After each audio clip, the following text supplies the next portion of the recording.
Me voy a permitir presentar a quienes nos acompañan como panelistas. Haré una presentación solo con sus nombres y después, cuando les dé yo la palabra para intervenir, leeré su currículum. Quizá convenga que en primer lugar me presente yo, profesora Alba Martínez Olivé, subsecretaria de Educación Básica de la Secretaría de Educación Pública. Nos acompañan y los agradecemos. Gracias. Y agradecemos profundamente su disposición para estar hoy aquí, el profesor Rodolfo Ramírez Raimundo.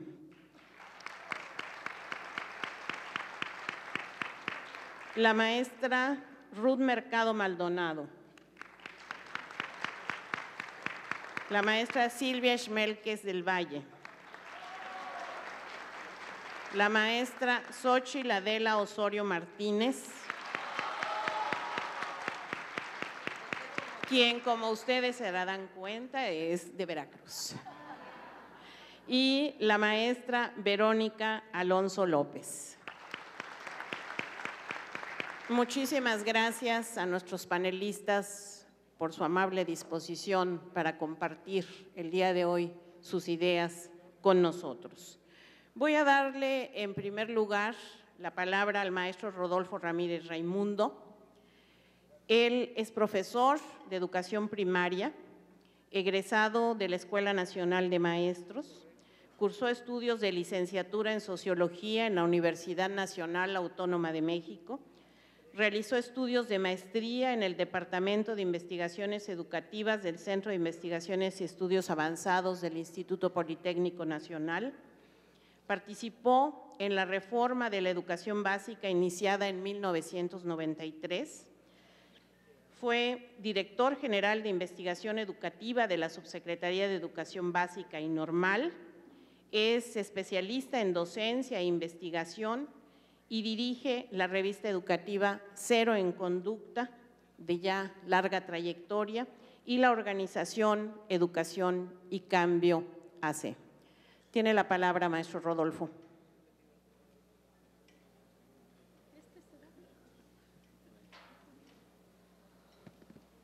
Muy buenas tardes. Muchas gracias a la profesora Alba Martínez y a los organizadores de este foro por la invitación. En virtud del tiempo, entraré directamente en materia. Y quiero comentar en primer lugar algunas premisas de las propuestas que voy a realizar con el tema de la escuela, la transformación de la escuela, una condición para el cambio educativo. El primer punto que quiero señalar es que, aunque parece obvio, hay que recordar que es la escuela el espacio concreto donde cobran existencia las disposiciones normativas y otras disposiciones legales, especialmente el currículo oficialmente establecido. Pero lo que ocurre en la escuela no es solamente una reproducción más o menos adecuada de lo que se manda, sino una reconstrucción de todo tipo de propuestas e instrucciones. Es decir, la escuela, integrada principalmente por sus maestros y directores, cuando los hay, es un espacio vivo y de la experiencia de los profesores, de las tradiciones pedagógicas, de las competencias específicas que tienen las personas que ahí trabajan, dependen mucho la experiencia escolar de cada estudiante. La enseñanza, por lo tanto, está influida notablemente por la organización escolar y creo que este punto, decía, parece obvio, tiene que ser un elemento central cuando se habla de promover el cambio educativo o de emprender reformas para cambiar la tarea sustancial. El segundo punto, por lo tanto, las reformas educativas solo cobran significado específico, no siempre el mismo en cada centro escolar. hace tiempo, en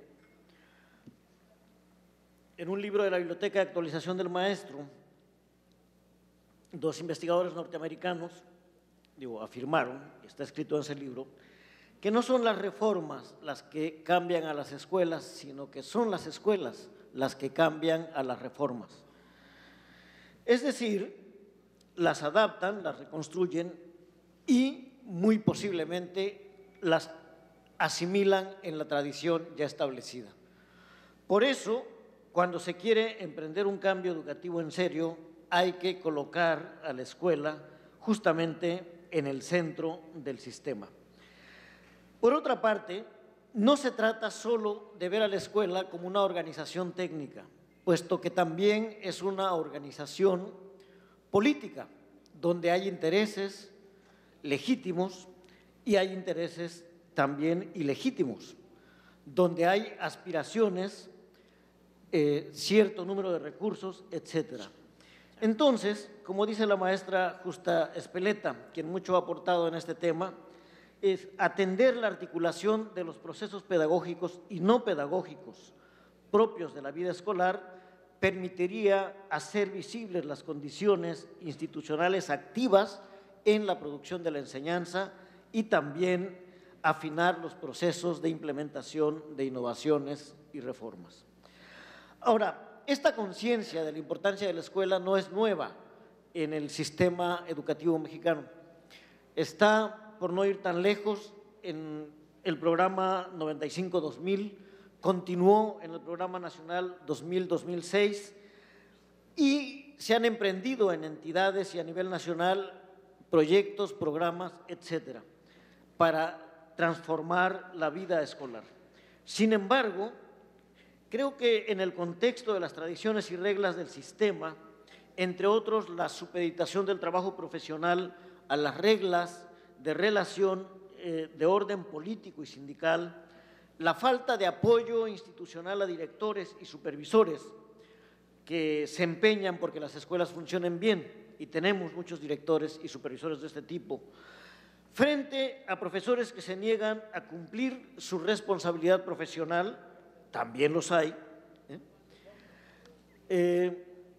la preferencia que se da al cumplimiento formal, me refiero a la recepción de informes, mientras se descuida el trabajo real, esa es toda una tradición en el sistema. Esas iniciativas fueron reducidas paulatinamente. De la idea de transformar la gestión de la escuela se redujo a la idea de introducir la planificación escolar. De la idea de una planificación escolar participativa se pasó a la elaboración de un documento llamado proyecto escolar, proyectos de mejoramiento, hoy plan estratégico de transformación escolar. Y al último, ese proceso se ha reducido, en muchos casos, a hacer clic sobre algunas opciones establecidas ya en la pantalla de la computadora. Es decir, el proceso constructivo de un proyecto con metas, orientaciones siempre congruentes con lo nacional, se ha reducido y burocratizado, como le ha ocurrido a muchas otras propuestas de reforma. Entonces yo digo que por esa razón y porque el sistema no cambia sus reglas de operación, se mantienen muchos rasgos críticos de nuestros centros escolares. En primer lugar, sigue siendo un problema el que muchas de nuestras escuelas no funcionan con regularidad. El tiempo, el calendario escolar y el tiempo efectivo dedicado a la enseñanza es bastante más reducido de lo que este calendario establece. Consumen el tiempo muchas iniciativas de orden federal, estatal y aún municipal, programas, tradiciones, demandas que consumen el escaso tiempo escolar. El número de esos programas varía, pero podemos encontrar, acabo de encontrar recientemente 74 programas que deben ser atendidos en el ciclo escolar. Cada programa además con sus subprogramas.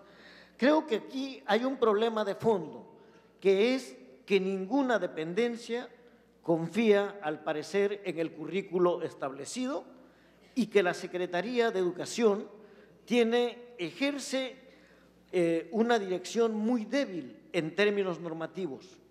¿Por qué si el tema de la salud ocupa varias unidades de trabajo, habrá un programa especial de salud? ¿Por qué si el tema de las relaciones y la formación de valores está en el programa, habrá un programa especial para la formación para la paz? Y así podemos seguir. No sigo ahora porque se me irían los pocos minutos que me quedan y no me alcanzaría el tiempo para citar todos los programas. El asunto es que muchos programas reiteran los contenidos curriculares, los duplican sin respetar el ritmo y el plan de trabajo de cada profesor. Otros programas pretenden atender a través de la escuela problemas emergentes, sean esto la emergencia del SIDA, sea un terremoto o inundaciones, escasez del agua, etcétera. Pienso que, en resumidas cuentas, nos hemos excedido, pero sobre todo quienes lo han propuesto, en demandar a la escuela cosas que solo puede atender mediante la formación sistemática y creativa de los alumnos. ¿Puede la escuela contribuir a mejorar las condiciones de la vida y del mundo, pero siempre a través del aprendizaje que realiza con los alumnos y no a través de múltiples programas emergentes que terminan encargándole el cuidado de la integración familiar desde ese nivel hasta la paz mundial? Yo creo que en ese abanico caben muchos programas. Otro problema central, y nada más voy a tocar este siguiente para pasar a unas propuestas, es que pese a todos los esfuerzos realizados, nuestras escuelas siguen funcionando más bien como unidades administrativas y no como unidades educativas. Esto es, los alumnos tienen allí un número de matrícula, los profesores un lugar de adscripción y ciertas reglas, una autoridad que hace de enlace. Pero no podemos decir, habrá excepciones, que disponen de objetivos comunes, reglas de relación acordadas por todos los participantes, y estas dos cosas y estilos congruentes de trabajo son esenciales para mejorar la calidad de la educación, porque si queremos formar habilidades intelectuales, como se decía antes, o competencias intelectuales, se requiere un trabajo continuo, coherente, que solo se construye mediante la participación. En fin, el tiempo es muy breve. Hoy, la reciente reforma constitucional ha mandatado al Poder Legislativo a establecer adecuaciones al marco jurídico para fortalecer la autonomía de gestión de las escuelas ante todos los órdenes de gobierno, con el objeto no solo de mejorar su infraestructura, comprar materiales, etcétera, sino también de resolver problemas de operación básicos y propiciar condiciones de participación para que alumnos, maestros y padres, bajo el liderazgo del director, se involucren en la resolución de los retos que cada escuela enfrenta. Se entiende que se está hablando aquí de retos de orden educativo, de retos de orden pedagógico. Y yo quiero aportar dos elementos más. Colocar a la escuela en el centro y fortalecer su autonomía puede ser entendida de dos maneras. Una, que yo creo que es la que ha ido dominando en los últimos años, por lo menos en el último sexenio con mucha claridad, es colocarla en el centro como blanco de todos los programas, demandas, exigencias. Esa es una manera de colocar a la escuela en el centro, de colocarla en el centro de todas las responsabilidades, de ser sometido a todo tipo de controles del aprendizaje, del desempeño docente, de cada uno de los programas en que se participa, con informes técnicos, financieros, etcétera. Y al final, colocarle la responsabilidad por todos los resultados.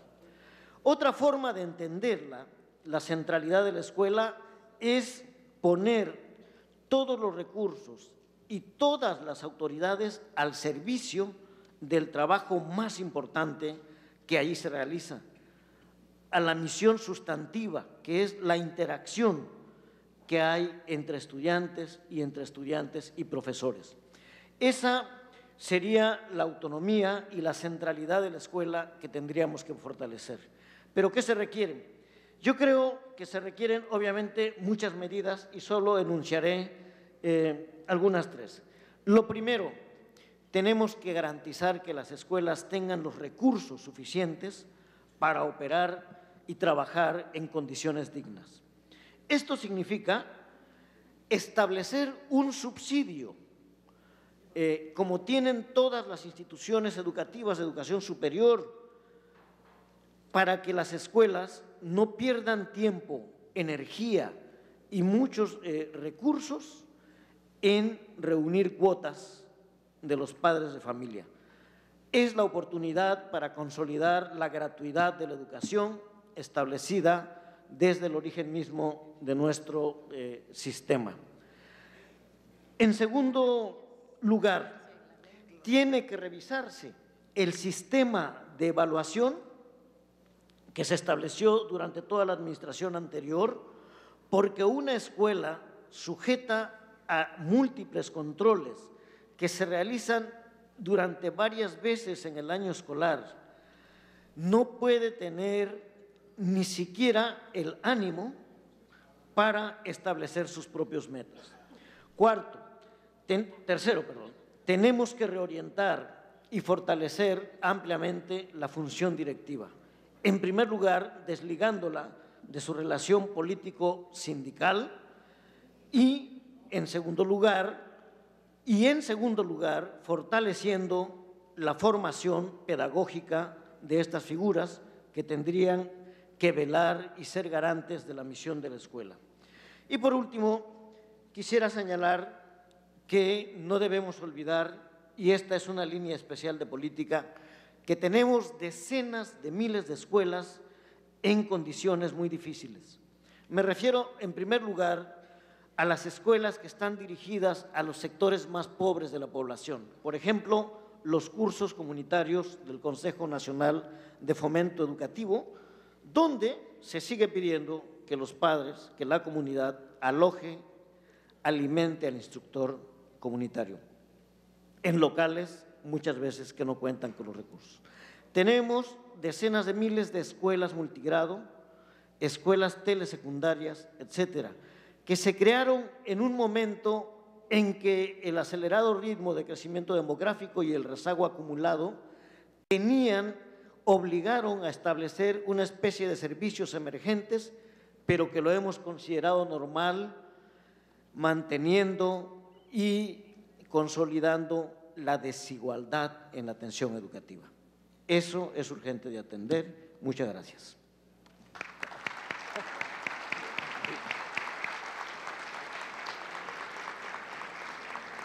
Muchas gracias, maestro Rodolfo.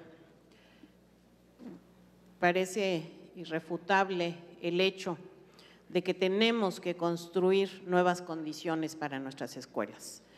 Creo que es, sin lugar a dudas, imperioso que repensemos la forma en que las políticas educativas bajan hacia las escuelas.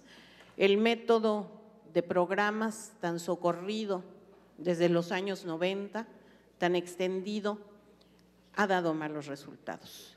Ha dado malos resultados porque lo que aquí arriba puede ser decisión educativa, cuando llega a la escuela es burocracia y crecimiento administrativo.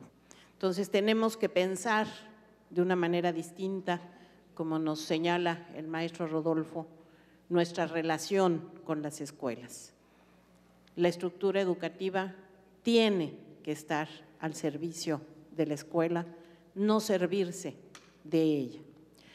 Voy a dar enseguida la palabra a la maestra Silvia Schmelkes. Estudió sociología, es maestra en investigación educativa por la Universidad Iberoamericana de la Ciudad de México, cuenta con 32 años de experiencia en investigación educativa, fue profesora investigadora titular del Departamento de Investigaciones Educativas del Centro de Investigación y Estudios Avanzados del IPN de 1994 a 2001, Fue también coordinadora general de Educación Intercultural y Bilingüe en la Secretaría de Educación Pública. Ha publicado cerca de un centenar de trabajos entre libros y artículos. Ha sido consultora de la UNESCO, de UNICEF, de la OEA y de la propia Secretaría de Educación Pública. En 1998 recibió el Premio Nacional María Lavalle Urbina y el Premio Tlamantini, este último otorgado por el Patronato de la Universidad Iberoamericana por la trayectoria en educación. Presidió la Junta de Gobierno del Centro de Investigación e Innovación Educativas de la OCDE de marzo de 2002 a mayo de 2004 y es investigadora nacional nivel 3. Adelante, Silvia. Bueno, muchas gracias, muy buenas tardes a todos, a todas, y pues ante todo un agradecimiento muy sincero por esta oportunidad realmente de hacer planteamientos en un foro de este nivel de importancia. Me han propuesto un tema, no sé si alguien se encarga de poner eso en el… Si pudiéramos poner la presentación en las pantallas, por favor. Ahí está. Pues un tema muy ambicioso, ¿verdad? La educación básica en México hoy, bueno, pues es una cosa sumamente compleja y evidentemente no tengo ninguna intención de abarcarla en su complejidad y en su totalidad. Quiero tratar algunos asuntos propios de la problemática a la que se enfrenta la educación básica y obviamente algunas propuestas. La siguiente, por favor. Y bueno, creo que la educación básica en nuestro país tiene fundamentalmente dos problemas que convergen. Uno que es la deficiente calidad de la educación, no estamos satisfechos con lo que están aprendiendo nuestros alumnos y con la forma como las escuelas los están preparando para enfrentar la vida. Y el segundo problema es la desigualdad en la distribución de la calidad de la educación fundamentalmente, por eso digo que los dos problemas convergen, porque uno es un problema de calidad, otro es un problema de desigualdad, pero finalmente el problema central es la desigualdad en la calidad que el sistema educativo está ofreciendo. Cuando hablamos de la educación básica en general, parece que suponemos que ya todos los niños están en la escuela. Entonces, creo que es muy importante, después voy a hablar de estos dos problemas fundamentales, pero sí empezar diciendo que no podemos suponer que todos los niños están en la escuela. Revisando el último censo del año de 2010, todavía hay, fíjense ustedes, 3.888.000 niños entre los 3 y los 14 años, es decir, en edad de educación obligatoria, que no están en la escuela. Es muchísimo. A mí, yo cuando leí esta cifra verdaderamente me asusté. Una parte muy importante de ellos, 1.700.000, son niños de 3 años. Es decir, que a lo que no van es al primero de preescolar, porque el primero de preescolar todavía no se ofrece en muchísimos lugares. Pero de cualquier forma, incluso restando este 1.700.000, son 2.146.000 niños entre los 4 y los 14 años que no están en la escuela. Una causa muy importante de no estar en la escuela es el trabajo infantil, y esto hay que decirlo con todas sus letras porque rara vez en el terreno de la educación reconocemos esta como una de las causas principales. Hay 3 millones de niños que trabajan y la mitad de ellos no van a la escuela. O sea que muchos de estos niños que están aquí contados es porque trabajan. Y bueno, yo creo que no podemos ignorar un problema de cobertura todavía, que yo creo que también hay que atender esta cobertura con calidad, pero tenemos un problema de cobertura que no podemos despreciar. Y me parece que en un país como México, pues esto tiene prioridad. Pero bueno, dando eso por sentado, que tenemos que atender en los problemas de cobertura, pues lo que decimos es que el problema fundamental de la educación básica en el país es esta conjugación de la deficiente calidad y la inequidad que se traduce en una deficiente distribución de una educación de calidad, que como sabemos es un derecho humano fundamental para todos y todas. Entonces tenemos ahí un problema de falta de vigencia o de cumplimiento de este derecho fundamental. Pasamos a la siguiente, por favor. Las causas de esta distribución desigual de la educación de calidad. Bueno, primero hay un problema de cómo se distribuyen los recursos financieros, los recursos humanos, los recursos materiales. La manera como en México distribuimos estos recursos es una manera que perjudica a los que más lo necesitan. Le damos más a los que más tienen y menos a los que más lo necesitan. Y esa es una causa que está a la base de nuestra desigualdad educativa. Tenemos que mitigar esta causa, solamente mitigarla, porque bien sabemos que la desigualdad tiene causas externas, son solamente escolares, pero esto se mitiga revisando a fondo las políticas de distribución de recursos, procurando con un enfoque de equidad, dar más a los que menos tienen. Se dice muy fácil, implica revertir por completo nuestras políticas de asignación de recursos a nivel de educación básica. Además de esta política de redistribución de recursos, que es absolutamente fundamental como causa detrás de la desigualdad educativa, pasamos a la siguiente. Perdón, ya estamos bien. La deficiente calidad de la educación tiene muchas otras causas. 3 de ellas me parecen a mí centrales.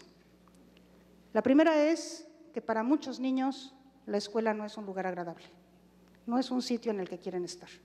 Es un sitio hostil, es un sitio donde no se sienten seguros, no se les respeta, se burlan de ellos, no se sienten acogidos. Yo creo que ese es un problema sumamente importante. La segunda causa es que la escuela no ofrece contenidos significativos, relevantes y culturalmente pertinentes. Esa es la segunda causa fundamental. Los niños están yendo a la escuela y sobre todo en secundaria. Ayer decía Tere Bracho, y creo que tiene toda la razón, lo que pasa es que en secundaria ya se dan cuenta. También sucede en primaria, pero en primaria no tienen la posibilidad de protestar de la misma manera, pero hay un problema de significatividad de la enseñanza.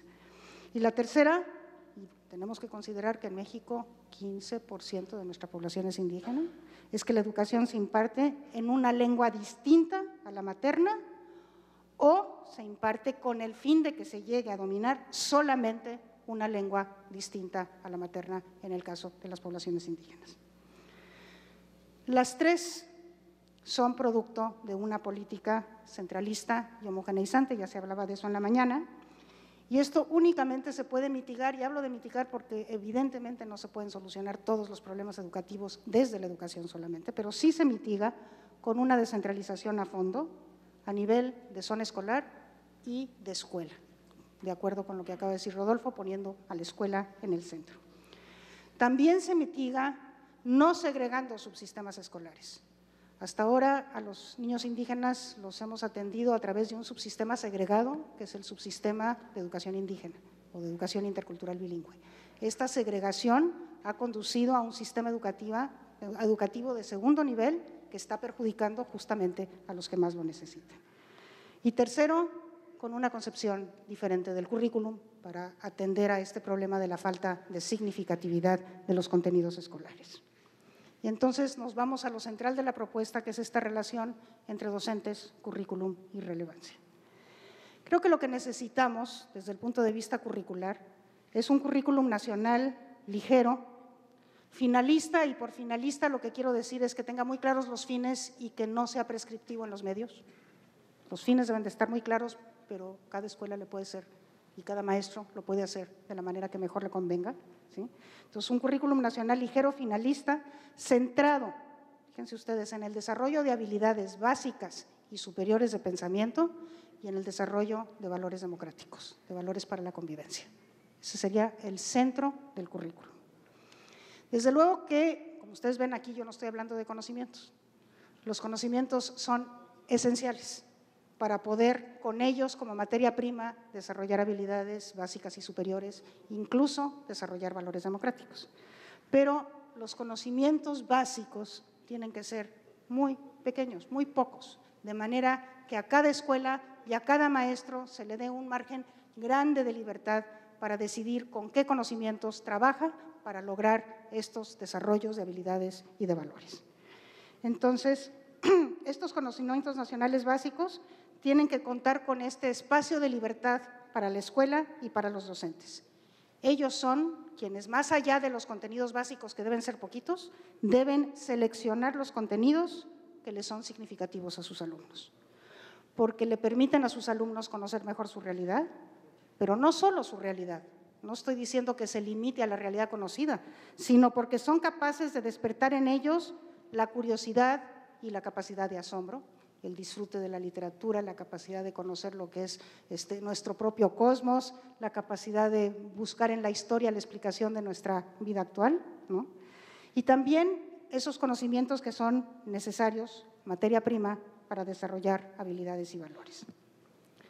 Entendiendo que en la época actual la habilidad más importante de todas es aprender a aprender, el conocimiento teóricamente está ya disponible a todos en el ciberespacio.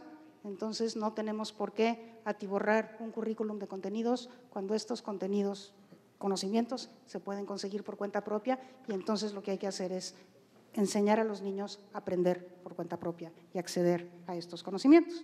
No me voy a meter aquí al detalle, pasamos a la siguiente, pero los contenidos básicos entonces serían, esto es un ejercicio nada más, evidentemente para poder llegar a la definición de cuáles son los contenidos básicos se necesita un ejercicio de consenso con muchísimas gentes, pero con los maestros de manera muy importante. Pero por poner un ejemplo de por dónde sería un currículum ligero, pues tenemos que saber, conocer la historia que nos une y que nos da identidad en el contexto de la historia más amplia de la humanidad. Tenemos que conocer muy bien el país en que vivimos y los derechos que tenemos y nuestra forma de gobierno y por qué nuestra forma de gobierno es superior a otras. Tenemos que conocer nuestra cultura común, pero también tenemos que conocer las otras culturas que forman nuestro país, junto con otras culturas representativas del mundo. Tenemos que conocer nuestro lugar en el mundo y en el cosmos. Tenemos que conocer el mundo natural y lo necesario para su cuidado, aprovechamiento y conservación. Y tenemos que conocer el funcionamiento del cuerpo humano, su alimentación y su cuidado. Como digo, es un ejercicio, podemos seguir discutiendo sobre esto, pero a lo que voy son poquitos. Y lo importante son los otros conocimientos con los que puede trabajar el maestro, que es un menú infinito de conocimientos que están a la disposición de la humanidad entera, pero entonces el maestro puede elegir entre los propios de la cultura de la población con la que está trabajando, los propios del contexto específico para propiciar su mejor conocimiento y comprensión y su mejor transformación, y luego, como decía, el infinito acervo de conocimientos producidos por la humanidad que los maestros tienen que escoger en función de aquellos que les interesen a sus alumnos. Luego, el desarrollo de habilidades básicas, que son el dominio progresivo de las 4 operaciones de la lengua materna. Si la lengua materna es el español, pues hay que trabajarlo con el español, pero si la lengua materna no es el español, hay que trabajar el dominio de las 4 operaciones de la lengua en la lengua materna. Y obviamente el dominio progresivo, trabajándola como segunda lengua, de las 4 operaciones de la lengua en una segunda lengua, inclusive en una tercera, pero no olvidarnos de partir de la materna. Y aquí una nota, un bilingüismo equilibrado que tendríamos que buscar en todas nuestras escuelas, en las indígenas con la lengua indígena, en las otras quizás con el inglés, ¿sí? 3 horas a la semana no son suficientes para dominar una lengua. Ese es el espacio que le estamos dando ahora a las lenguas indígenas. En el currículum, 3 horas a la semana. Entonces, es evidente que el currículum lo que busca es el dominio de una lengua diferente de la materna. Eso hay que cambiarlo. Y la otra operación, habilidad básica, pues son las 4 operaciones matemáticas que sirven para problematizar al mundo y para resolver problemas, no para mecanizar. Y luego las habilidades superiores, que son el pensamiento lógico, la capacidad de discernir, la capacidad de analizar, de sintetizar, de deducir, de inducir, etcétera, que son fundamentales. Y como decía, la habilidad más importante de todas, que es la habilidad de aprender a aprender y la enseñanza que dé la posibilidad de querer seguir aprendiendo, no solamente de aprender a aprender. Ay, espérame tantito. Bueno, yo quiero decir que las habilidades básicas, no por ser básicas, se terminan con la educación básica. Y las habilidades superiores, no por ser superiores, no pueden empezar desde lo más temprano posible. Desde preescolar se pueden hacer esto. Y luego, pues unos contenidos que trabajen valores para la vida democrática, desarrollados en un marco de respeto a la autonomía de cada persona, porque nadie puede decidir los valores para nadie, de cada persona. Y bueno, los valores que están detrás de la Declaración Universal de los Derechos Humanos, que son la vida, el respeto a la dignidad de toda persona, la libertad con responsabilidad, la justicia retributiva y distributiva y la solidaridad. Y estos valores se aprenden viviéndolos y con ejercicios continuos de discernimiento sobre conflictos valorales. Estas 3 causas, ¿sí?, dependen centralmente de la escuela y del docente. Implican una formación docente distinta y una formación continua de los docentes en ejercicio, porque los docentes tienen que aprender a ser inclusivos, a ser no discriminadores, a ser interculturales, y la educación intercultural tiene que ser para todos, tiene que ser una educación acogedora, respetuosa y segura, y por eso mismo equitativa, una educación relevante y una educación que permite brindar un apoyo, un sistema educativo que permita brindar un apoyo a los maestros en su formación continua para que las prácticas pedagógicas se encaminen hacia allá de manera cercana a la escuela, desde la zona escolar o desde la escuela misma a través del director. Muchísimas gracias por su atención.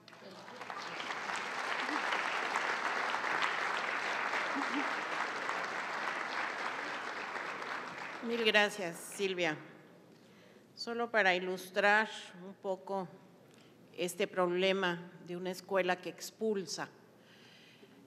¿Sabían ustedes que tenemos entre los jóvenes de 15 a 19 años una tasa de rezago educativo del 30%? Es un dato que cuando yo lo descubrí realmente me tocó profundamente. Entre otras razones, porque esta tasa de rezago educativo es superior a la de los jóvenes de 20 a 24 años, es superior a la de los jóvenes de 25 a 30 y solamente se asemeja a la del rezago entre las edades de 30 a 35. Esto significa, por un lado, que tenemos problemas de cobertura, como lo señalaba Silvia. Muchos de estos alumnos, el rezago consiste en no poder ingresar a la escuela secundaria, pero también hay un nivel importante de deserción por irrelevancia de las escuelas. Tenemos en este llamado que nos hace Silvia toda una tarea profunda que atender. Han recibido muchos de ustedes, o espero que todos, un formato para las preguntas. Este formato nos hará más fácil el comunicarnos al terminar esta ronda. Entonces, ahí está, hay que decir a quién se dirige uno, el nombre de la ponencia, el nombre del panelista, la pregunta e identificarse. Voy a dar enseguida el uso de la palabra a la doctora Ruth Mercado Maldonado.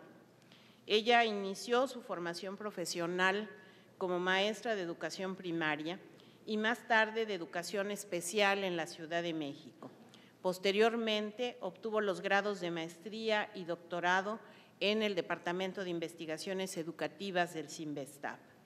Desarrolló funciones de planeación educativa, diseño curricular y de programas educativos, así como asesoría a maestros de educación básica y normal en la Dirección de Educación Pública del Estado de México. Ha coordinado y participado en proyectos para el desarrollo curricular y de materiales destinados a primaria, secundaria, normal y posgrado, en particular primarias con grupos multigrado, y ha colaborado como experta en formación docente con la SEP para realizar investigación sobre la formación inicial de maestros y como parte de comités dictaminadores del Programa de Mejoramiento Institucional de las Escuelas Normales, PROMIN, y del equipo coordinador nacional de la SEP, que trabajó en la definición de una política integral para la formación y el desarrollo profesional de los maestros de educación básica. Fue consultora de la UNESCO y ha participado como jurado en diferentes procesos de evaluación de la investigación educativa nacional. Entre sus publicaciones recientes se encuentra el libro Los saberes docentes como construcción social, la enseñanza centrada en los niños, editado por el Fondo de Cultura Económica. Ruth, adelante. Muchas gracias, Alba. Muchas gracias por la oportunidad de estar aquí con ustedes. Digo nuevamente porque en Veracruz tengo la fortuna de venir con frecuencia a trabajos como este. Espero que, a pesar de la prisa con que tenemos que actuar aquí, pueda ser de alguna claridad. Igual que con mis colegas que me han antecedido en el uso de la palabra, pues los temas son grandes temas, los grandes temas, se puede decir, de la educación pública nacional, y eso es un gran compromiso y obviamente uno va a plantear algunos aspectos que considero relevantes en este caso desde donde yo me encuentro y con información nacional e internacional a la que uno puede acceder. En esta ocasión hablo de este gran tema, profesionalización y formación continua de los docentes de educación básica, y ya de antemano quiero anunciar que coincido con muchos de los planteamientos que han expresado mis colegas, sobre todo en lo relativo a colocar la escuela en el centro de nuestras preocupaciones, nuestras políticas y nuestros afanes. Y también desde ahí voy a hablar de este tema. Bueno, quisiera pasar la otra.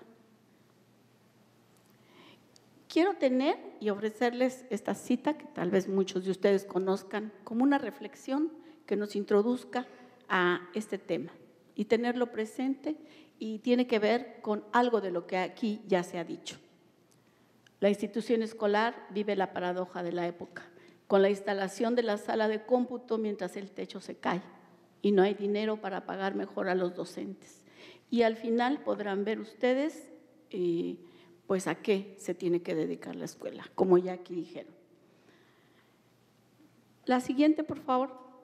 Si bien podemos identificar al menos dos dimensiones principales en la formación continua de los maestros, el tema de la mesa compromete a tratar principalmente la segunda, o al menos el tema que a mí me propusieron. Sin embargo, es necesario que dejemos planteado que una visión integral de la formación de docentes implica concebirla como incluida la formación inicial. Y en este esquemita trato de mostrar mi reflexión al respecto.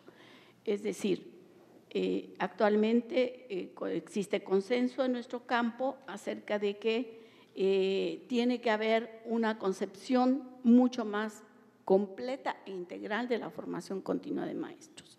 Y debo decirlo, en este foro y no encontré un trabajo dirigido a los procesos de formación inicial en nuestro país, y también por eso quise incluir esta reflexión. La formación inicial tiene que ser considerada como parte de la formación continua de los profesores. La siguiente, por favor. Por supuesto que todos sabemos que hay en desarrollo un proceso de reforma de la educación normal, y creo que esa tiene que ser considerada también como parte de nuestros debates y nuestras discusiones y análisis.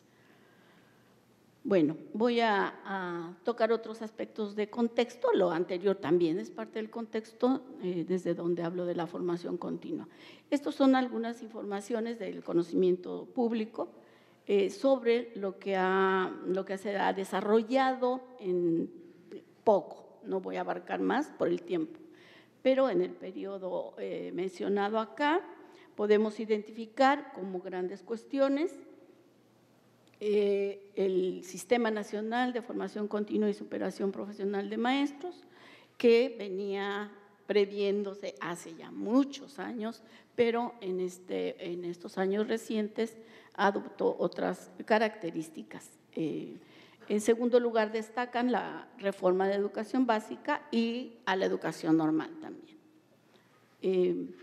Todos estos procesos, por supuesto, también recibieron aportaciones de sectores académicos y sociales vinculados con la educación básica y han implicado, por supuesto, la continuación de esfuerzos y medidas ya iniciadas por la propia SEP en otras épocas.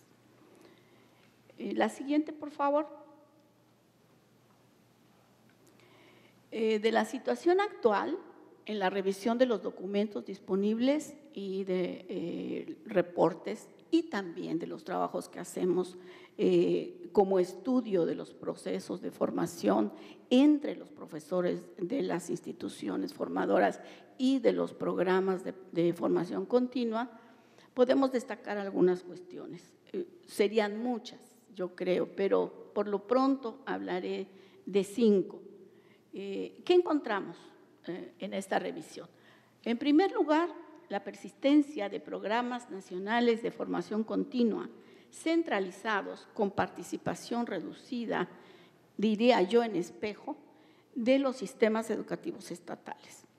Es decir, si bien los programas de formación continua se desarrollan en todo el país, la participación en ellos se centra fundamentalmente en instituciones, la intervención de instituciones de educación superior, pero no hay una articulación fuerte con los cuerpos técnicos de los estados, cuerpos técnicos que muchas veces presentaban y habían construido históricamente grandes fortalezas, y estas fortalezas percibimos que se han ido diluyendo frente a estas nuevas políticas. Tenemos una larga historia de formación continua en México. La formación continua no es un tema reciente en nuestro país y nuestros colegas historiadores bien nos informan de ello, entre ellos el doctor Arnaud, que tiene materiales muy interesantes al respecto.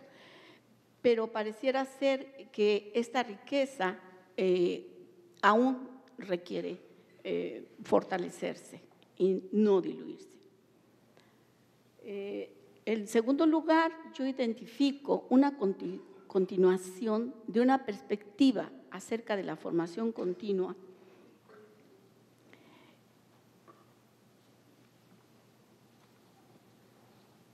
de los docentes centrada en ofertas externas a la escuela que interpelan individualmente a los profesores. Los profesores pueden acudir o no acudir y ellos obtienen algún beneficio, sea de formación o sea de mejora salarial, etcétera, en forma individual. La preocupación no está centrada en la escuela como colectivo, en relación a la formación continua. A ello se agrega más recientemente una cantidad innumerable de ofertas fragmentadas, orientadas fundamentalmente a la capacitación sobre contenidos programáticos de la educación básica, introducidos por la reforma más reciente. Se reduce así la concepción de la formación continua casi únicamente a la capacitación. De todas las ofertas revisadas, que son miles, encontramos una tendencia muy fuerte en este sentido. Son pocas las excepciones y muy honrosas, pero hay un eje que atraviesa todas estas ofertas y uno de ellos se identifica claramente en esta fragmentación de propuestas centradas en capacitación. Otro problema asociado a este es que muchas de las instituciones de educación superior que ofrecen las propuestas de formación son instituciones totalmente ajenas, nuevamente con excepciones, al conocimiento de la educación básica y a las características del trabajo docente que en ese nivel se desarrolla. Y aún, en muchos casos, a los propios contenidos en los cuales ofrecen perfeccionar a los docentes. Generalmente, los programas de formación continua remiten a los programas de actualización y mejoramiento profesional, que ciertamente inciden en la formación continua de los profesores. Estos programas suelen ser objeto de críticas por los docentes cuando en ellos no son tomados en cuenta sus intereses, sus preocupaciones sobre su trabajo y sus necesidades profesionales específicas.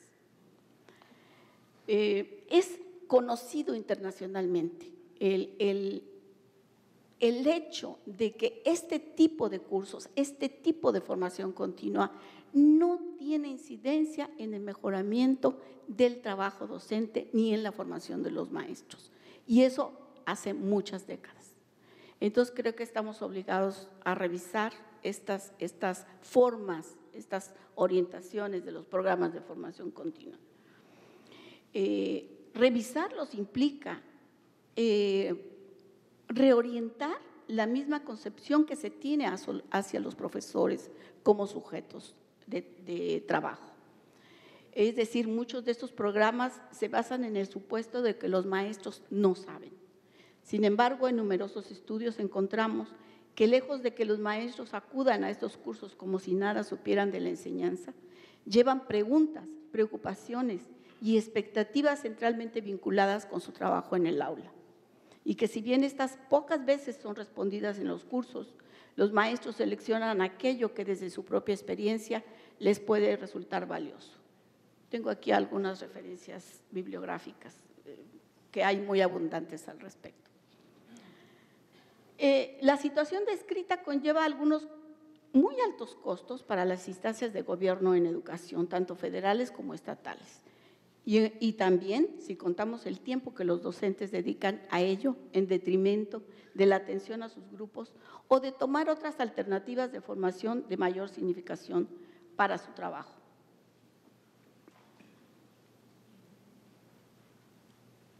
Ya desde de los años 90 y particularmente del 2004, se revisaba la experiencia anterior en estas cuestiones y se proponía reorientar el modelo de formación continua para los docentes, muy sustentado en la literatura académica al respecto y en la experiencia nacional que tenemos. Y también ya se planteaba la importancia de promover la formación continua de los maestros desde los colectivos escolares, bajo la premisa de que esta formación no solo es posible mediante los cursos, sino, y cito un documento de la SEP del 2006, en el desarrollo cotidiano de la tarea de enseñar, con la reflexión compartida entre colegas y con los actores educativos sobre el aprendizaje.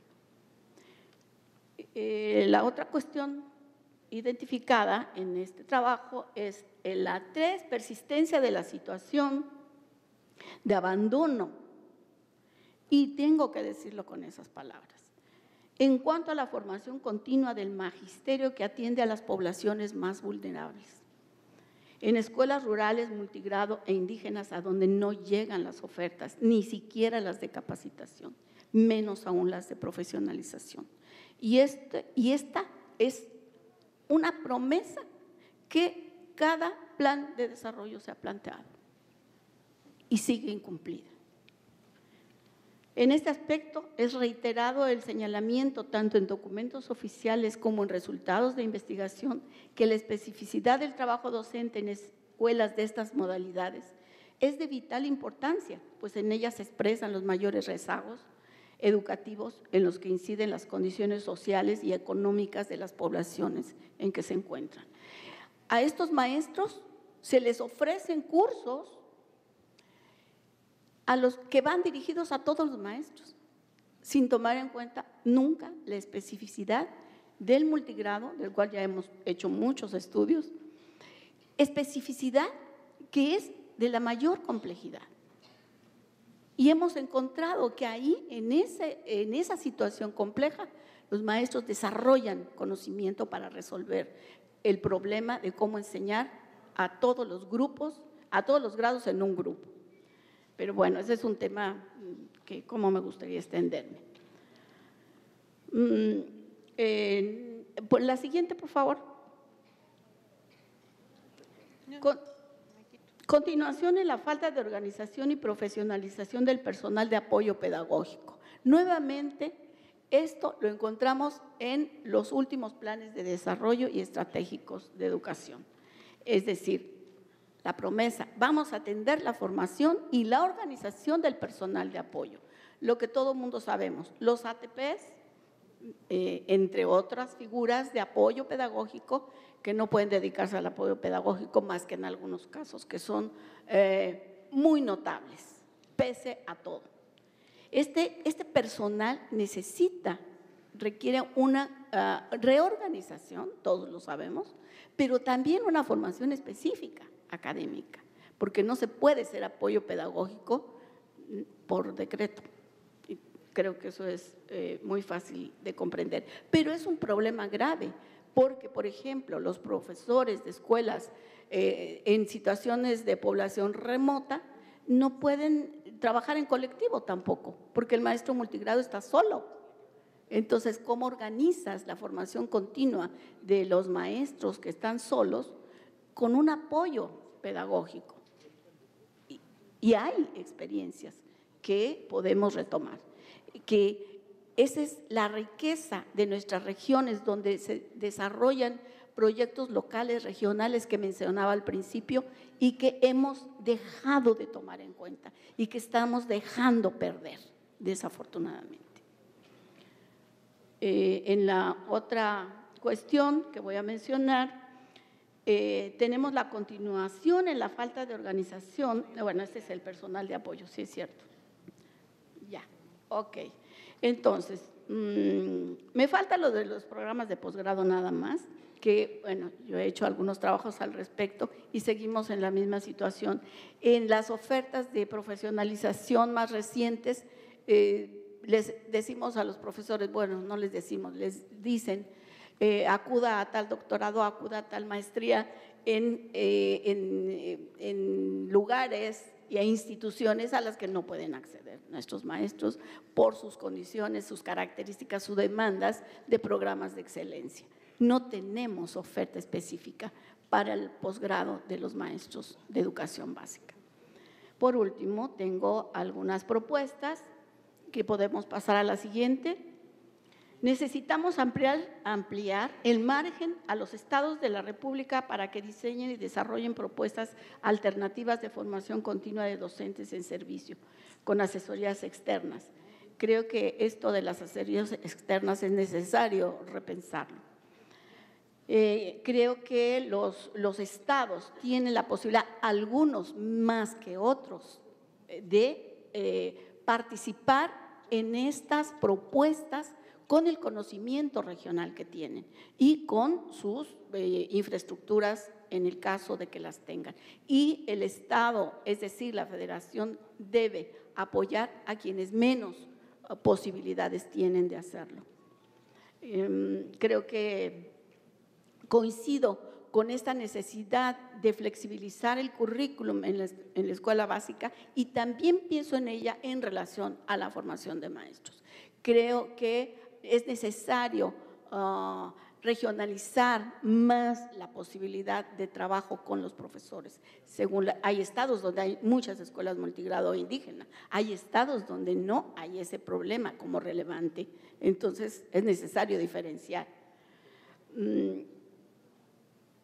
Es necesario promover en los estados la recopilación de experiencias pedagógicas significativas, tanto en la educación básica como en la formación de maestros, así como el recuento y fortalecimiento de los equipos técnicos que en muchos estados funcionan de manera reducida, pero han tenido historias exitosas en este aspecto. La otra propuesta, centrar en la escuela o en grupos de escuelas los procesos de formación continua de los maestros, de los directivos y apoyos pedagógicos con asesoría externa en base a proyectos de mejoramiento del trabajo docente y escolar.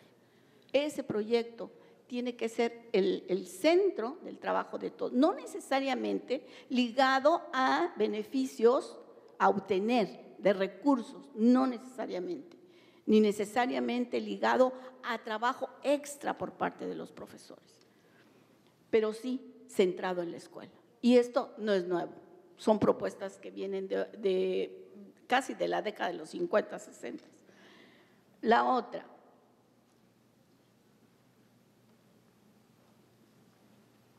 por favor, la otra. Atender a las necesidades educativas específicas de la docencia y de la formación en las escuelas indígenas y con grupos multigrado. Y bueno, aquí tengo una argumentación al respecto y cómo, pero quiero pasar a la siguiente, 4, bajo las mismas orientaciones de especificidad, nuevamente las figuras de apoyo técnico y sí, pero tengo aquí algunos otros elementos que no voy a mencionar. Quiero terminar con algo que también aquí se ha planteado. Una de las políticas más urgentes, política urgente, subrayado, es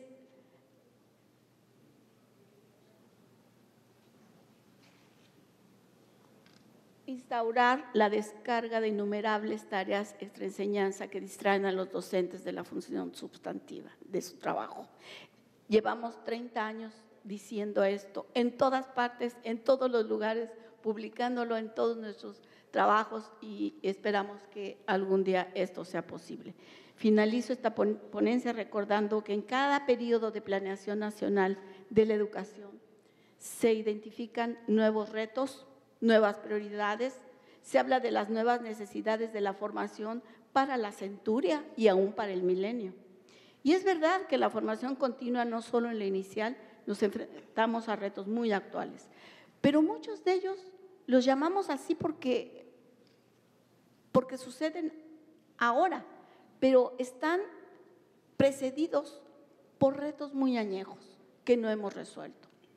Son retos que no hemos superado, a pesar de que reformas, acuerdos nacionales, reuniones de expertos, foros y congresos nacionales e internacionales se suceden sin tregua. La otra.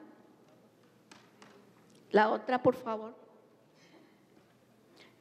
Quiero terminar con un pensamiento positivo, es preciso, sin embargo, alentar la esperanza de que en este momento sea posible, por lo menos, mejorar lo más urgente, que es mucho. Es todo.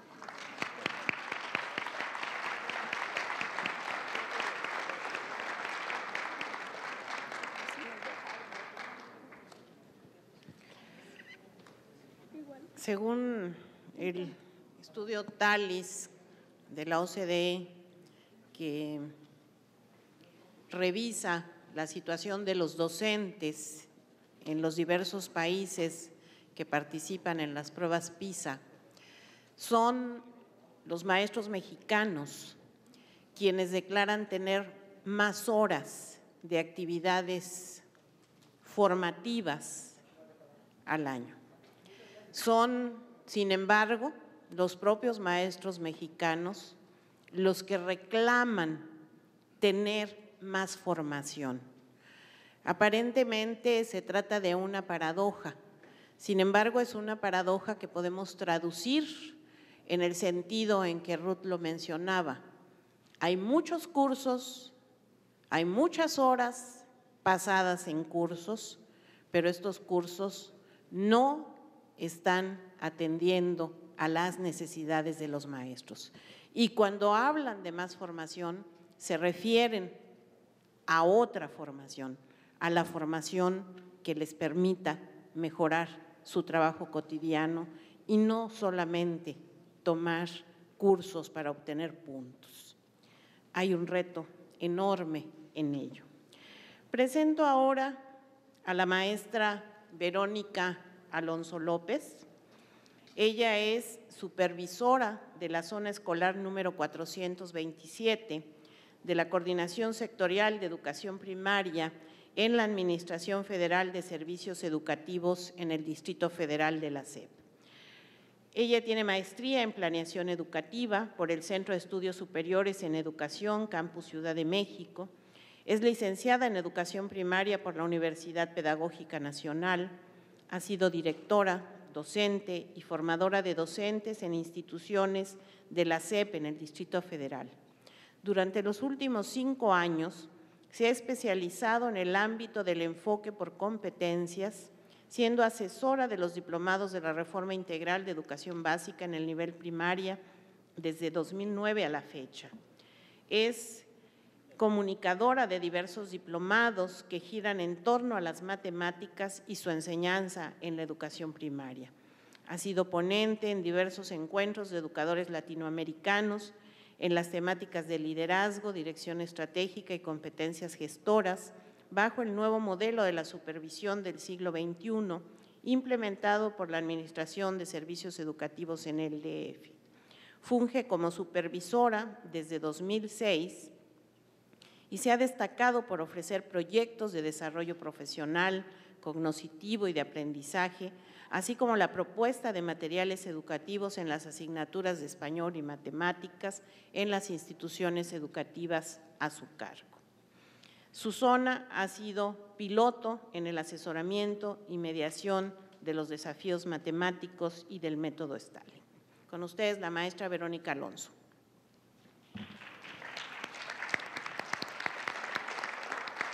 Muy buenas tardes. Agradezco a la Subsecretaría de Educación Básica y a la Administración Federal de Servicios Educativos en el Distrito Federal la oportunidad que se me brinda para participar en este foro. Los planteamientos que externaré en este espacio son producto de la reflexión y diálogo que hemos compartido con colegas supervisores, directores, docentes, padres de familia y autoridades con los que he convivido a lo largo de 31 años de servicio docente. Esto es, desde el centro, desde la escuela misma. Los últimos 7 años desempeñando el cargo de supervisora en el nivel primaria del Distrito Federal. Para mí, buena parte de mis colegas ha sido una sorpresa que la primera gran reforma que plantea el nuevo gobierno federal sea la educativa. En las escuelas existe incertidumbre, versiones diversas e incluso temor, pero también el deseo profundo de que nuestra educación cobre un gran impulso que la lleve a estar entre las mejores del mundo, a la altura de las demandas que tienen nuestros niños en esta nueva sociedad. La supervisión escolar debe ser llamada a ser parte sustantiva de esta reforma, ya que a lo largo de la historia ha participado de manera decidida en la construcción del sistema educativo mexicano que hoy tenemos, con sus posibilidades, vicisitudes y también es justo reconocerlo, con sus propias limitaciones.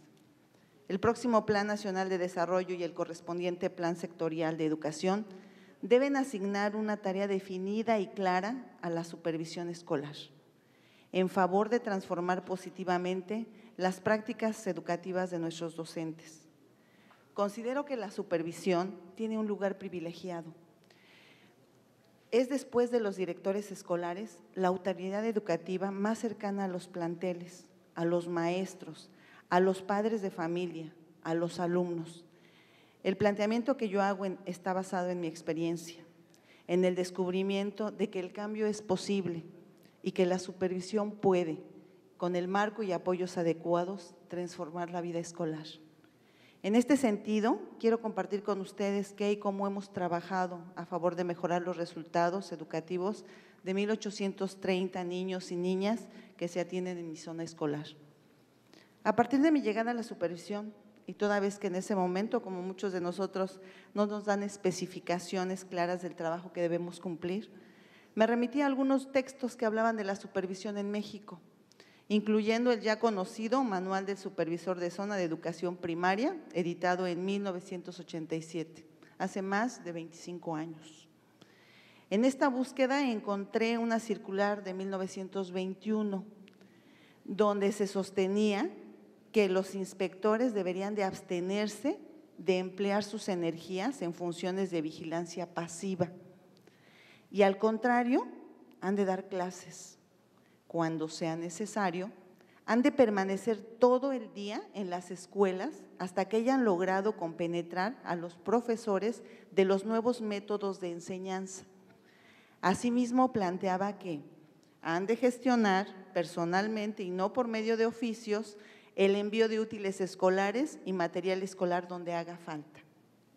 Estas ideas ayudaron a configurar la tarea que recién iniciaba, no sin dudas y temores, pero con mucho ánimo de que tenía el poder de hacer que las escuelas a mi cargo se destacaran por sus resultados.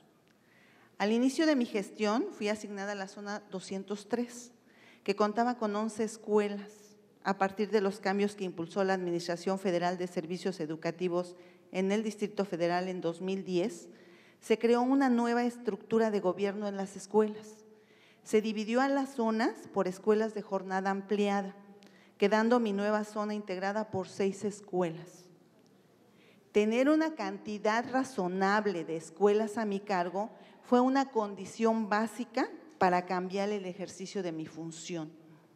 La autoridad nos quitaba el pretexto a los supervisores para no visitar de manera continua y permanente las escuelas.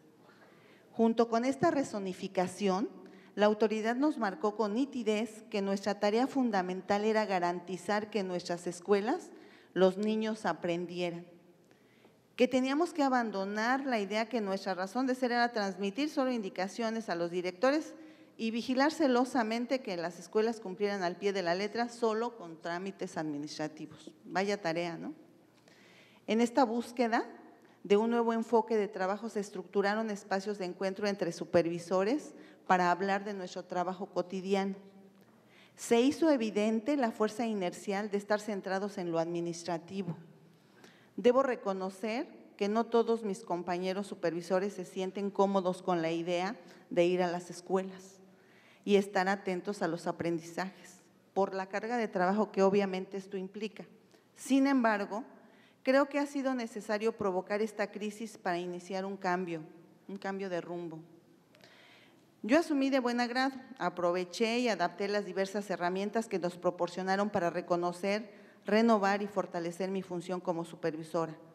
Así fue que inicié, junto con mi colectivo de directores, la construcción de un diagnóstico formal de las necesidades que en materia de educación se presentaban en las 6 escuelas, considerando para ello los resultados de Enlace 2006, que en ese momento era de 524 puntos en promedio del nivel zona. Visité de manera frecuente e intencionada las escuelas y permanecí en ellas.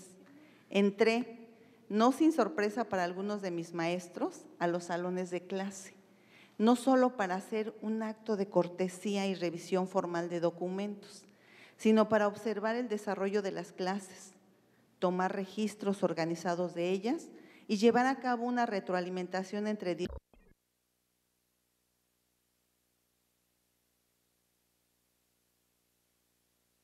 directivo, docente y supervisión, que sugiriera modificaciones en el ámbito didáctico.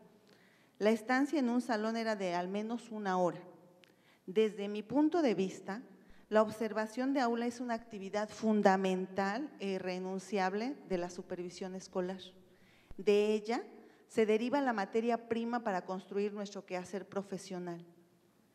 Dada la naturaleza de este foro, no es posible dar detalles de los resultados del diagnóstico, que con todo gusto pongo a su disposición. Pero no quiero omitir que a partir del mismo, con el apoyo de mi autoridad, iniciamos la regulación de los procesos y carga administrativa a través de la creación de la figura del apoyo técnico administrativo, a quien se le facultó y asesoró para hacerse cargo de estos procesos en cada escuela. Por otra parte, se trabajó y dio seguimiento a través del método Stallings al trabajo en el aula, verificando y rescatando con esto el tiempo efectivo dedicado al aprendizaje de los estudiantes en un aula. Con el programa de lectura, a pesar de la controversia que se generó por las palabras leídas por minuto, que dicho sea de paso, si se usa con inteligencia nos permite detectar a tiempo a chicos con rezago lector y por consecuencia en riesgo de exclusión escolar, avanzamos en mejorar la habilidad lectora. Hoy en día, el índice lector de los niños de mi zona es de 9 libros promedio en el ciclo escolar. En 2011, iniciamos a implementar y verificar el trabajo con un problema matemático diario en los salones de clase a través de la estrategia denominada Desafíos. La novedosa metodología operativa con la que se puso en marcha este proyecto me implicó trabajar directamente frente al aula, expuesta a los ojos críticos, escépticos, pero también asombrados de directores y profesores. Tenía que dar la muestra de cómo se esperaba que se trabajaran los desafíos. Realmente esta fue una experiencia muy difícil. Sin embargo, debo decir que más allá de los avances en esta asignatura, se fortaleció la autoridad técnico-pedagógica frente a directores, frente a maestros, frente a padres de familia. Otra acción relevante que hemos desarrollado son los consejos técnicos escolares ampliados, el último viernes de cada mes. Este ciclo escolar lo hemos dedicado a verificar mes tras mes el avance o detrimento de los aprendizajes de nuestros alumnos en la asignatura de matemáticas. Los maestros organizados por grado elaboran y aplican instrumentos sencillos para este fin, con contenidos específicos, y llevan los resultados al consejo para su análisis. Los consejos técnicos tienen el potencial de convertirse en un buen espacio para la revisión y planeación de clases. Son una opción para detonar el aprendizaje entre los maestros y directores.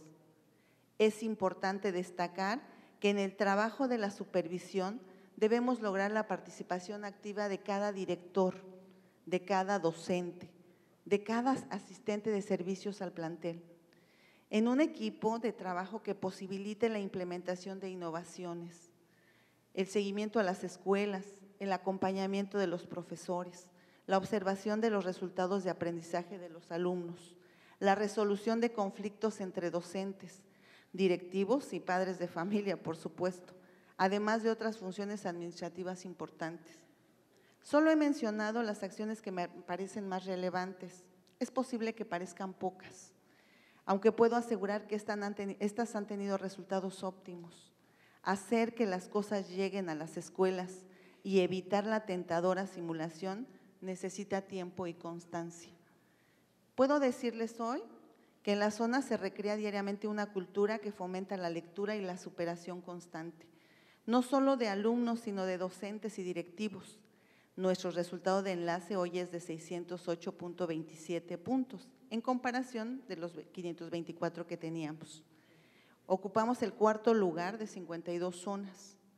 Tomo enlace como referencia porque es la evaluación externa que tenemos disponible y creo que los resultados de aprendizaje de nuestros alumnos en este rubro debe ser el principal indicador para medir la calidad de nuestro trabajo.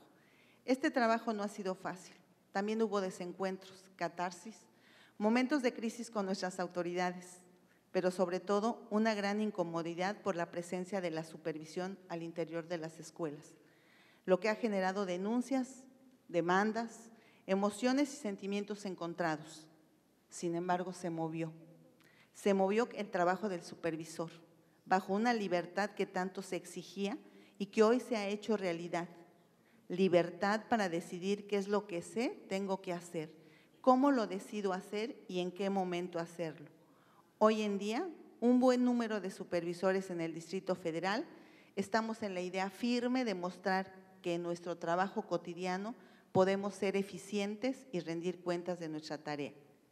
Ante la demanda social de una educación con calidad y equidad, la supervisión escolar enfrenta el reto de profesionalizarse, reorientando sus acciones, y para ello requerimos de la confianza, apoyo técnico y administrativo por parte de nuestras autoridades, que bajo reglas claras y precisas, junto con márgenes necesarios de autonomía, nos lleven a hacer nuestro trabajo sin ocultamientos o simulaciones de los conflictos y desafíos que se presentan en nuestras escuelas.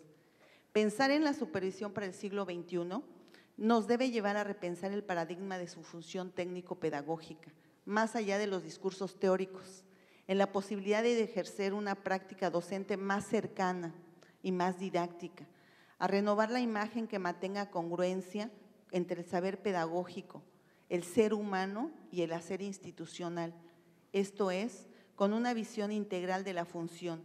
Y por último, a recargar el sentido de gremio, en donde a través de la acción biunívoca reconozcamos al director, al maestro, al niño y al padre de familia como ejes que nos brindarán satisfacciones profesionales y crecimiento personal, sin olvidar que paralelamente surge la necesidad de que las instancias correspondientes brinden a los supervisores las herramientas normativas, técnicas, administrativas y laborales que nos permitan obtener, más allá de lo utópico, el cambio que redefina la naturaleza de los asuntos fundamentales de la educación en México.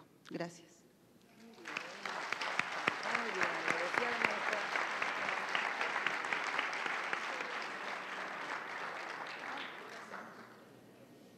Creo que no cabe duda que la supervisión, una supervisión fortalecida, es la piedra de toque del cambio educativo en las escuelas. Hablar de autonomía escolar implica hablar del fortalecimiento del conjunto de los actores educativos. No ocurrirá la contextualización de la que aquí nos han hablado las panelistas si no hay figuras educativas fuertes en las que se confíe. Creo que ahí tenemos tanto un enorme baluarte educativo en los supervisores como el inmenso reto de acompañarlos a asumir su responsabilidad. Voy a dar la palabra ahora a la última de nuestras panelistas. Debo decirles que hemos recibido ya una buena cantidad de preguntas. Si gustan irnoslas enviando para que las panelistas puedan responder. Toca el uso de la palabra a la maestra Xóchitl Adela Osorio Martínez, licenciada en Biología por la Escuela Normal Veracruzana Enrique C. Repsamen, cuenta con una maestría en Desarrollo de la Educación Básica por la Escuela Normal Superior de Puebla, realizó una especialización en Políticas y Gestión Educativa en la Universidad Iberoamericana, así como en Enseñanza para la Comprensión en la Facultad Latinoamericana de Ciencias Sociales, sede México. Fue directora fundadora de la Escuela Normal Juan Enríquez de Tlacotalpan, Veracruz. Se desempeñó como jefa del Departamento de Educación Primaria de la Dirección General de Educación Popular y subjefa técnico-académica del Departamento de Educación Primaria de la Dirección General de Educación Popular de la Secretaría de Educación y Cultura. En la actualidad es subsecretaria de Educación Básica de la Secretaría de Educación de Veracruz.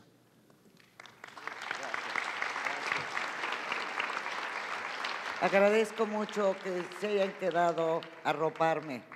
Les pido un favor, quieren levantar sus brazos, estirarse, no se paren porque se hace un relajo, pero para que se estiren tantito y los 10 minutitos que les voy a quitar, y créanme que sufrí mucho para ajustarme, pero yo creo que no me voy a salir del tiempo.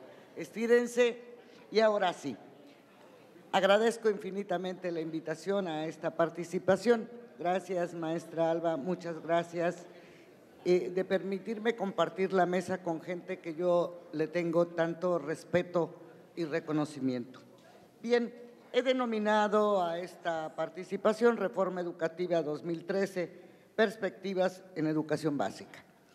Las recientes modificaciones al texto constitucional en materia educativa, así como el contenido de los compromisos por México enunciados por el presidente de la República, dan cuenta de una visión muy clara de la educación que es deseable para México y proporciona el referente jurídico para transitar hacia un sistema educativo moderno que enfatice la necesidad de contar con recursos humanos con altos niveles de eficiencia, que potencie la capacidad de gestión de las escuelas como institución social, que promueva educación para la salud, proporcione más oportunidades de aprender con el uso de las tecnologías, otorgue mayor participación a los maestros y padres de familia en la conformación de los currículos y además, de nuevo, impulso al federalismo educativo. El éxito de la reforma educativa se podrá medir sin duda con el impacto que sus acciones tengan en la realidad escolar. Algunos estudios realizados en México, pero en particular los de la maestra Justa Espeleta, han mostrado que las grandes reformas que son incapaces de convertirse en cambios de dirección en las escuelas y las aulas están limitadas a ser instrumentos de política pública con poca capacidad para modificar prácticas sólidas a través de los años.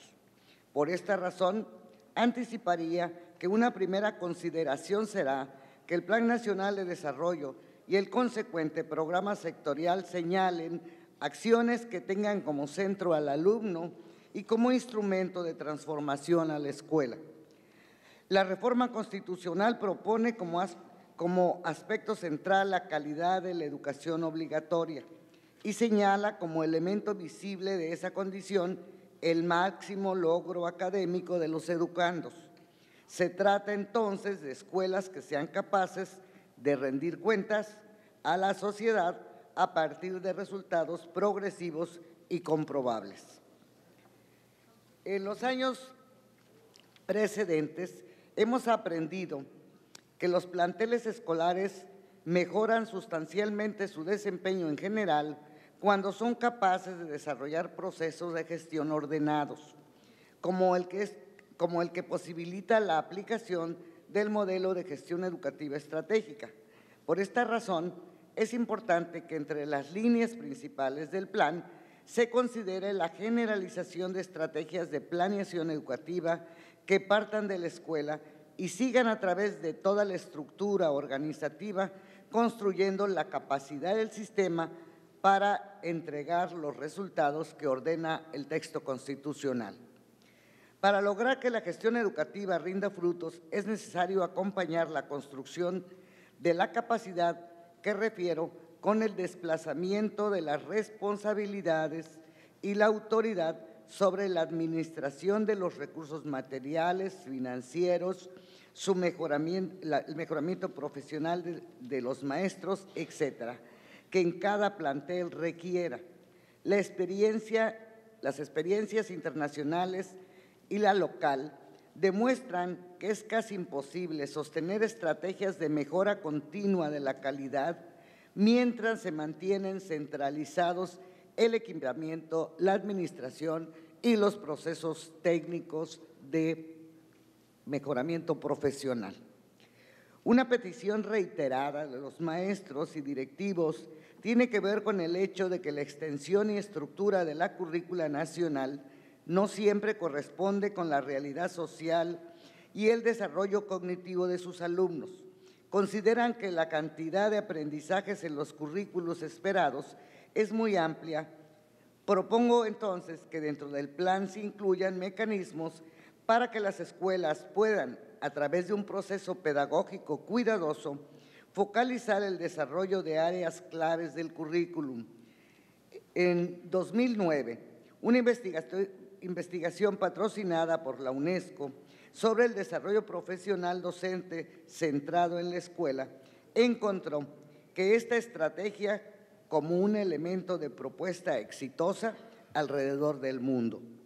No se trata de que las escuelas fijen su currículum, sino de darles la libertad para que puedan determinar los elementos del plan y programas de estudio nacionales que son prioritarios para su realidad concreta y proporcionarles herramientas para que construyan los demás elementos curriculares en forma transversal, logrando resultados satisfactorios en el marco de esas áreas de los currículos focalizadas localmente. Junto con la posibilidad de realizar interpretaciones locales sobre el currículum, es necesario actuar sobre la organización escolar para garantizar que las prácticas cotidianas contribuyan a la construcción de aprendizajes. Pongamos, por ejemplo, el uso del tiempo.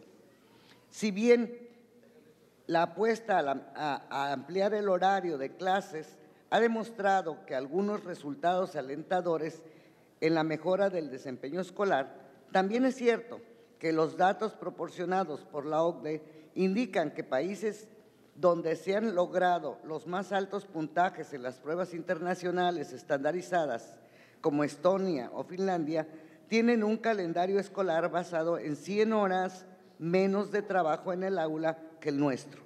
Es decir, que la simple prolongación del tiempo o su reducción no tienen correlación significativa con el desempeño escolar. Lo que parece una constante es el hecho de que los sistemas educativos más exitosos del mundo han puesto énfasis en el uso efectivo de la jornada escolar.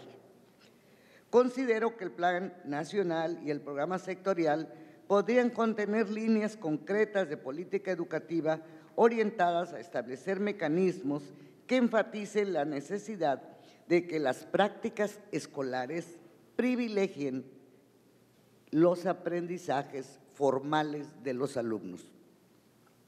La mejora de la calidad requiere movilizar en forma ordenada a toda la estructura organizativa de los sistemas educativos, para lo que sería de gran ayuda que el plan contenga líneas de acción dirigidas a definir el ámbito de acción, la responsabilidad y las funciones de cada uno de los elementos del sistema, como ya se mencionó en esta mesa. La experiencia dicta que buenos directores producen buenas escuelas. Sin embargo, esa función está prácticamente abandonada. Urge implementar un verdadero sistema de formación inicial de directivos, poner a su disposición oportunidades de formación continua pertinentes y hacerles asequibles un sistema de promoción eficaz. Si la escuela debe ser el principal instrumento de transformación del sistema educativo nacional, es necesario que el propio edificio que la contiene refleje esa función esencial y que sea un lugar digno, un espacio público modelo que genere una idea de mejora. En tal caso, el plan podría tener líneas claras que dirijan a los sistemas educativos a una revisión de la capacidad instalada, a la planeación y la ubicación de centros escolares con cuidado y pensar en estrategias innovadoras para garantizar el acceso a la educación básica de la población asentada en regiones apartadas y de grupos poblacionales dispersos. En los últimos años ha cobrado un gran significado el acceso a equipos informáticos y al Internet, al grado que en 2011 un reporte especial de Naciones Unidas ubicó el acceso a Internet como un elemento integrante del derecho humano a la información.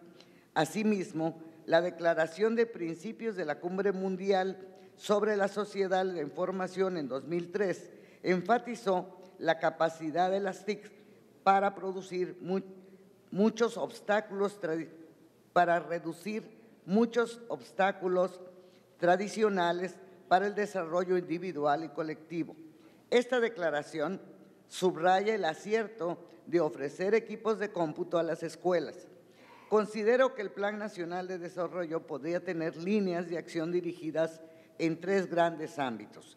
Primero, generar espacios de formación continua idóneos que tomen en cuenta niveles muy heterogéneos en el manejo y apropiación de las TIC por parte de los docentes. Segundo, promover que los alumnos sofistiquen las habilidades digitales que han desarrollado como nativos de la era digital y las apliquen para su desarrollo individual y colectivo. En síntesis, habría que disponer de un esquema de apoyo con contenidos en la nube, así como el uso de software y aplicaciones libres que se usen en una plataforma nacional.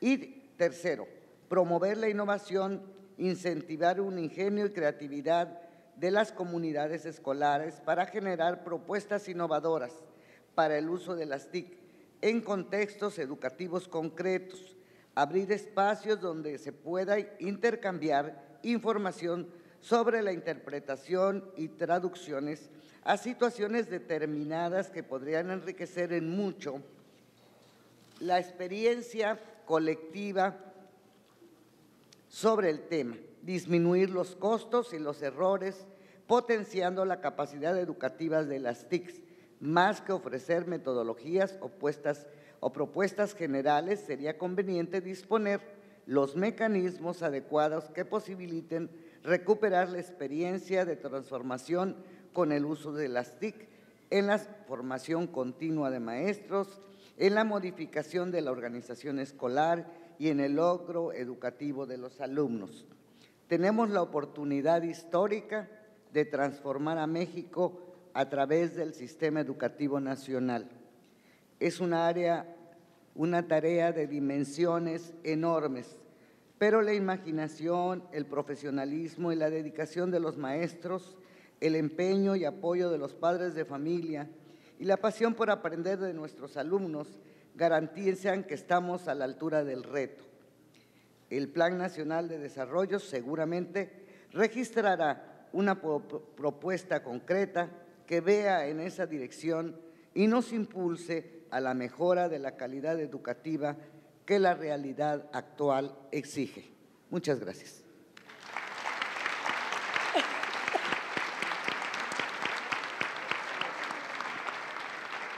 Muchísimas gracias, maestra Xóchitl.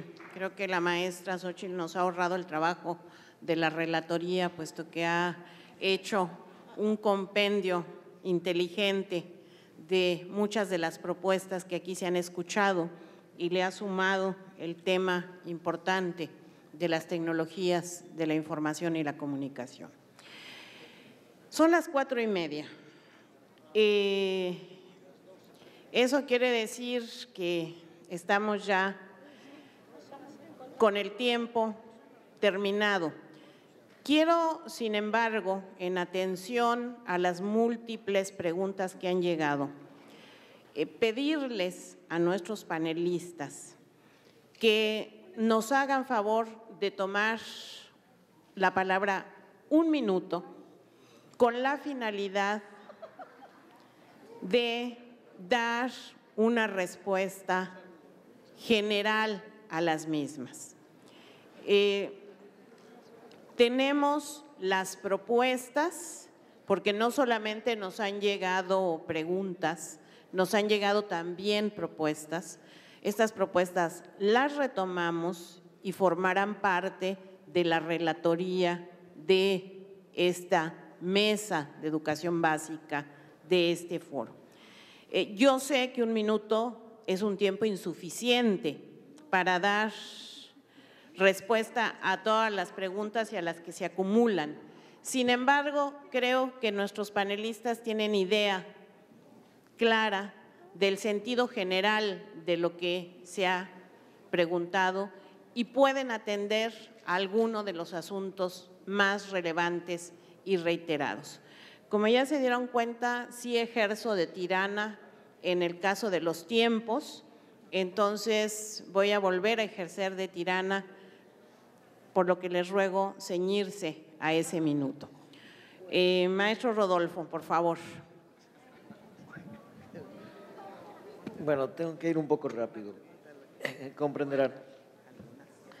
A ver, dos asuntos. El primero que me plantean aquí es, debe generalizarse, conviene generalizarse el programa Escuelas de Calidad, en tanto que incluye varios de los elementos que aquí se han planteado.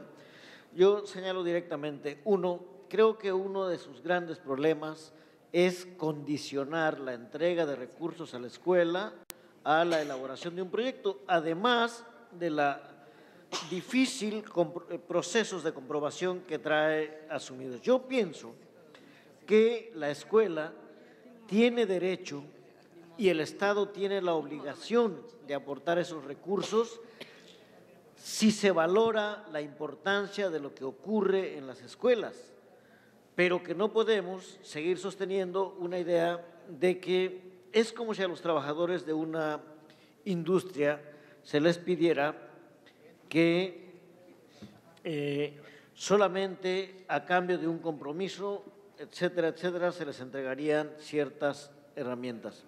Los compromisos ya están en la legislación y yo pienso que no debe aprovecharse, ese es uno de los principales problemas. Lo otro, la burocratización. En segundo lugar, la evaluación de los directores.